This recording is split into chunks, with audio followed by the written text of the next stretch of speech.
All I want at this point is my van so that I can move on with my life and accomplish my goals so I can remove myself from the situation that I'm trying to get out of. A disabled veteran has been paying for a van she never received from a Tucson car dealer. We investigate her claim and look into other complaints against the dealership.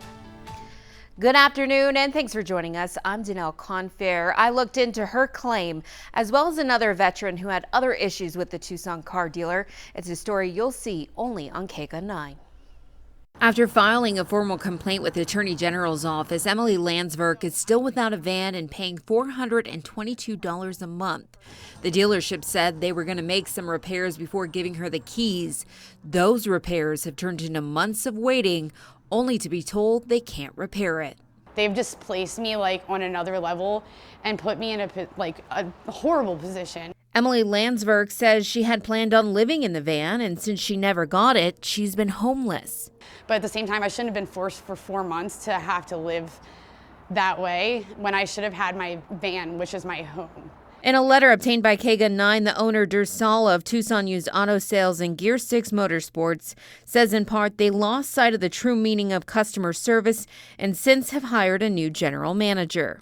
So why wasn't the company able to make the fix on Emily's vehicle, and why did it take so long? So I've already found the part. They've been telling me for 5 months that the part hasn't come in. The first one didn't work.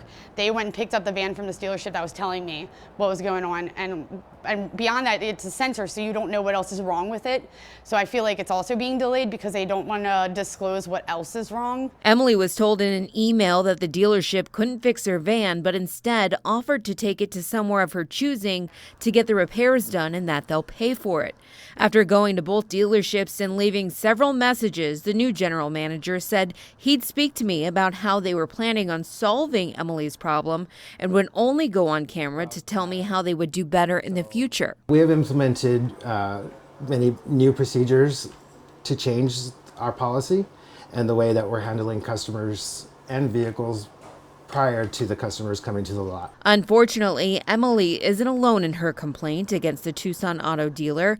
Veteran Sandra Barger says she spent around $7,000 on repairs for a Jeep she bought from the dealership and was never reimbursed. And they said they were going to reimburse me. I have not gotten reimbursed, and that was in April of 21, and here we are now in 22. We asked the general manager about Sandra's complaint, and they said since we interviewed her, they have agreed to pay her a settlement of $3,000 by the end of the month. So why the miscommunication? The general manager told me salesmen were answering calls, but when getting complaints, they were just blatantly ignored.